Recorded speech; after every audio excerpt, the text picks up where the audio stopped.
Olá, queridos alunos, tudo bem com vocês? Eu sou a professora Simone Heredia, professora de História, e vou estar trabalhando com vocês essas videoaulas. Espero ajudá-los. Vem comigo para essa jornada histórica. Vamos lá. Primeiro assunto da nossa aula 1, Proclamação da República. Aqui a gente tem uma charge, né, com caricaturas interessantes, e a caricatura central aqui é do imperador do Brasil, nesse contexto, Dom Pedro II. Né, a gente tem aqui uma charge ironizando essa saída, o pedido de saída da família real do Brasil, né, por conta da proclamação da República. A gente tem aqui Dom Pedro II recebendo aqui, de forma cordial, vamos dizer assim, né, dos militares, que são uma classe importante que a gente vai ver nesse contexto da proclamação da República, como se fosse assim, um pedido de ir embora. Vai embora, né? Vaza, Dom Pedro II, mais ou menos assim. Vamos lá? Continuando. Bom, quando a gente fala de república, a gente fala de proclamação da república, não é? Quando a gente fala de república, o que vem na nossa cabeça, né? Voto, eleições, presidentes, eleitores, deputados, isso mesmo, né? Todas essas palavras estão no contexto republicano, tá? República é uma forma de governo. É importante que a gente saiba que todas essas palavras estão no contexto de uma forma de governo republicana, mas é importante que a gente saiba o que é república. Coloquei aqui rapidamente para vocês um conceito de república. República vem do latim res publicae, coisa pública. É uma forma de governo em que o chefe de Estado ele é eleito pelos cidadãos, né, ou pelos representantes desses cidadãos, e vai ocupar um cargo de chefia, vai ter governabilidade por um período determinado, um período limitado. Tem início e tem fim esse governo. Esse governante eleito deve zelar, servir aos interesses comuns, zelar pelo bem comum, pela coisa pública, zelar por todos. Né? Aqui mais um slidezinho falando da questão do conceito de república. Bom, a proclamação da República é um contexto muito interessante e que, para a gente começar, a gente tem que entender 3 pontos chaves. Eu coloquei aqui para vocês. Ó. Primeiro, a crise do poder imperial, o que fez o Dom Pedro II, que foi um imperador que teve um governo longevo, né, longo, estável, vamos dizer assim, né? Por que ele caiu? Né? O que aconteceu com o Dom Pedro II? A gente tem que lembrar que o Brasil estava sendo invadido por novas ideias, novas correntes de pensamentos filosóficos, aqui a gente destaca o positivismo, e 3, grupos com interesses distintos, né? Grupos com interesses comuns, grupos distintos, melhor dizendo, com interesses comuns, grupos de pessoas, né? A elite brasileira, militares, né? Proprietários de terra, comerciantes, todos eles tinham um ponto em comum, né? Vão, de certa forma, se debelar ir contra o Dom Pedro II e contribuir para o fim desse império, melhor dizer, tá bom? Bom, eu coloquei aqui para vocês os problemas que o imperador enfrentou. O imperador enfrentou um problema que a gente chama de questão com a igreja, porque a Igreja Católica queria, seguindo uma determinação papal, né, que veio do Papa, deveria tirar das igrejas e dos cargos diretivos das igrejas todos aqueles que pertencessem à maçonaria, né, a um grupo, ao grupo maçom. Só que a elite brasileira era toda maçônica, né? E aí, quando as igrejas começam a perceber que o Dom Pedro II não vai acatar o que foi pedido, ao contrário, né, ele vai ficar do lado da elite maçônica, a igreja tira o poder e o prestígio que dava ao imperador. Tá? Vai ter um episódio de que um bispo vai expulsar da igreja alguns maçons, e aí Dom Pedro II vai mandar prender o bispo, né? Ou seja, totalmente contrário à ideia da igreja de expulsar os maçons e a favor da elite. Só que essa elite também não estava satisfeita com ele, né? A elite estava totalmente insatisfeita por conta da abolição da escravatura, né? Os fazendeiros não receberam nenhum tipo de indenização quando tiveram que libertar os seus escravos, tá?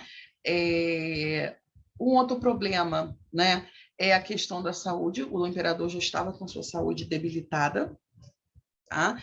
E, por último, aqui, a questão militar, a insatisfação dos militares com o imperador. Então, perceba que o imperador perdeu o apoio da igreja, perdeu o apoio da elite e perdeu o apoio dos militares. Porque os militares vieram super fortalecidos de uma guerra que aconteceu durante o Segundo Reinado, a Guerra do Paraguai, e ficaram muito aborrecidos com uma determinação do imperador de que eles não podiam opinar politicamente de forma pública, né? Mas sim passando pela, vamos dizer assim, uma certa censura do império, tá? E aí o imperador perde a base, né, de apoio. A gente tem também a classe média, os funcionários públicos, os profissionais liberais, os jornalistas, os estudantes, os artistas, os comerciantes, que eu falei para vocês, esses grupos urbanos crescendo muito, desejosos de mais liberdade e mais participação nos assuntos políticos, tá? Bom, eu coloquei aqui para vocês uma chargezinha que eu acho super interessante. O governo vai cair, né? Já briguei com os fazendeiros e com a igreja, e agora tem um militar aqui, né? Falando para ele, quem mandou criar questões militares? Então, aqui a gente tem os 3 pilares que ele perde, que o imperador perde, né? A igreja, os fazendeiros, a elite e os militares, tá? E aí a gente tem chamado 15 de novembro, né? O golpe do 15 de novembro. É interessante vocês saberem que a proclamação da República, o 15 de novembro, que nós hoje temos como feriado, né? 15 de novembro, ele não... Pessoal, aqui ficou errado, tá? Deixa eu corrigir esse slide aqui. Aqui é 1889. Falha técnica aí de digitação, tá bom? Mas fica aqui a dica, tá corrigido. Tá bom? Vamos continuar, vamos lá. Então, é interessante que vocês saibam que esses grupos se juntaram sob o comando dos militares e determinaram, fizeram a proclamação da República. Tem um historiador que fala que a população assistiu bestializada à proclamação da República. Por quê? Porque, de fato, para a população em si, não mudou muita coisa, tá? Mas, para esses grupos, mudou bastante. Esses grupos, essa elite mudou bastante, porque eles passaram a ser os detentores de poder, tá bom?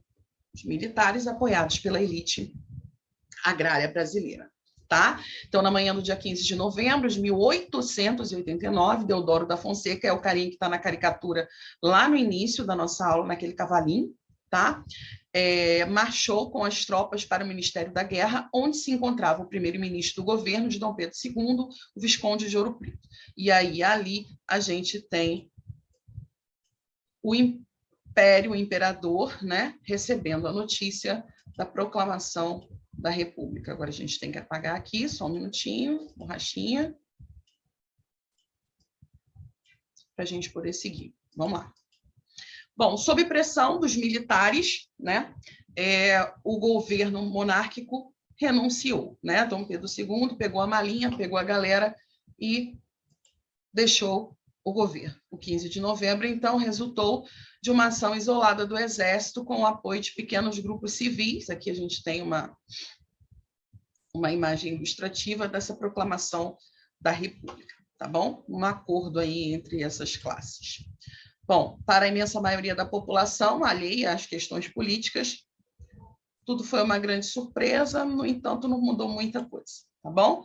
Com a queda da monarquia, em menos de 48 horas depois, a família real foi embora, deixou o território nacional a bordo de um navio em direção a Portugal.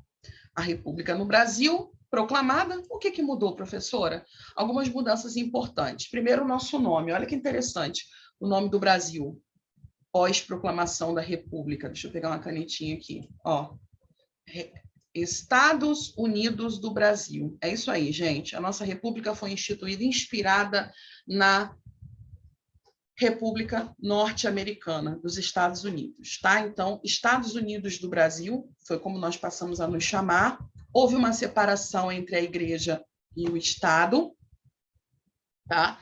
Uma determinação de liberdade religiosa e a nossa bandeira mudou, tá? Aqui, ó. A nossa bandeira. Tá bom? Deixa eu apagar agora para a gente seguir. Espera aí, gente. Borrachinha, vamos embora. Uma evolução da nossa bandeira ali, antes do Império, né? A proclamação e a bandeira que nós temos hoje. Tá? Percebam que aqui a bandeira da proclamação é totalmente parecida com a bandeira dos Estados Unidos. Aqui algumas mudanças, continuando, separação da igreja e do Estado, instituição da República, tá? A gente tem aqui a separação da igreja e do Estado, por isso passou a existir o casamento na igreja, o casamento civil. Os estrangeiros foram naturalizados, que moravam no Brasil, naturalizados como brasileiros. O Senado passou a ter eleições, não tinha mais senador vitalício, tá? E a nossa Constituição fica pronta no ano de 1891, a primeira Constituição, conjunto de leis para organizar o nosso país. Algum tempo depois da proclamação. A gente viu que a proclamação foi em 1889. Tá bom? Vamos apagar aqui. Ai, meu Deus. Ajuda aí, borrachinha. Vamos embora. Seguindo, gente. Bom, o Brasil passa, então, a ser uma república federativa,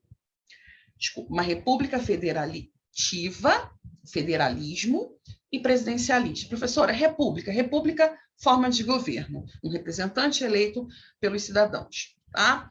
Federativa, composta por vários estados, os estados gozam de uma certa autonomia, porém, existe um governo central, um governo federal. Presidencialista, porque quem vai governar de fato e de direito é o presidente da República, tá bom? Então, aqui, eu botei para vocês, os estados passam a ter autonomia econômica e administrativa, cada estado tem a sua própria Constituição, elegem os seus governadores, né? Pode contrair empréstimo no exterior, pode ter os próprios impostos, cada estado tem os seus impostos, tem as suas forças militares, tá bom, gente? Federalismo é um sistema que nós vivemos nos dias de hoje, tá bom? A divisão dos poderes, importante, legislativo, executivo e judiciário, tá bom, pessoal? O legislativo e o executivo através de eleições, o judiciário uma espécie de concurso, através de indicações, tá bom? Os três poderes. O sistema eleitoral, quem podia participar? Primeiro que o voto era aberto, o voto era falado e era direto, tá? Então, era falado, tá? As mulheres, meninas, mulheres, moças, totalmente excluídas, mulheres não podiam votar, só podia votar quem era alfabetizado, os analfabetos não. Quando a gente pensa mulheres e analfabetos, já excluía mais da metade da população, né, gente? Então, era uma eleição restrita a poucos. Mendigos, soldados também não, e membros de ordens religiosas também não. Aqui já excluía uma galera, e aí a gente vê que era para poucos, né? A partir daí, nós temos um período da nossa história que vai começar conhecido como República das Oligarquias, ou República Velha, que é assunto para uma outra aula. Tá, pessoal? Professor, então, o que eu tenho que saber de proclamação da República? Eu tenho que saber as três questões que levaram ao fim do governo de Dom Pedro II, a questão militar, a questão religiosa e a questão com a elite, né, com os fazendeiros. A gente tem que saber que tinha uma classe média que surgia, de funcionários liberais, de funcionários públicos, com interesse em mais liberdade, comerciantes, querendo mais liberdade, juntos, entusiasmados por ideias positivistas, né, de liberdade, juntos, somado aqui, sob a liderança, na verdade, dos militares, a gente vai ter aí a proclamação da República totalmente pacífica, branda, vai haver uma marcha militar e tudo do Deodoro da Fonseca. Nós vamos ter os dois presidentes da história militares, da nossa história militares, Deodoro da Fonseca e, na sequência, Floriano Peixoto. Esse período é até chamado de República da Espada, tá? Por conta de ser governo de dois militares, mas a gente vai ter pós-Floriano Peixoto, o início de um novo período da história do Brasil, conhecido como República das Oligarquias ou República Velha. Esse termo República Velha a gente não utiliza mais muito, mas sim República das Oligarquias ou República dos Coronéis, tá bom? Futuramente a gente vai estudar isso, tá? É isso aí, pessoal. Coloquei para terminar com uma curiosidade, uma charge. Olha que legal essa charge, gente. Já pensou se a internet estivesse bombando na época em que o Brasil foi proclamado república? 1 milhão de curtir na página do Brasil República no Facebook. Pesquisa aí, liberdade, liberdade, está bombando no YouTube. Né? No Brasil, o Brasil não é mais monarquia? Acho que não. Está em primeiro no Twitter. Perdeu Dom Pedro II, perdeu Dom Pedro II. Imagina se houvesse internet naquele contexto, né? A gente tem aqui um militar pesquisando, tá vendo? As classes aqui, né? A senhorinha perguntando, monarquia? Não tem mais monarquia? Ou seja, o povo bestializado, sem entender nada, né? Bem interessante. Eu coloquei uma outra aqui também, para a gente ir terminando. Este aqui é o Marechal Deodoro da Fonseca, a professora mostrando, toda felizinha, né? Imagina eu mostrando para vocês. Alguém sabe me dizer quem foi ele? Aí o nosso amiguinho aqui responde, foi o cara que inventou o feriado do dia 15.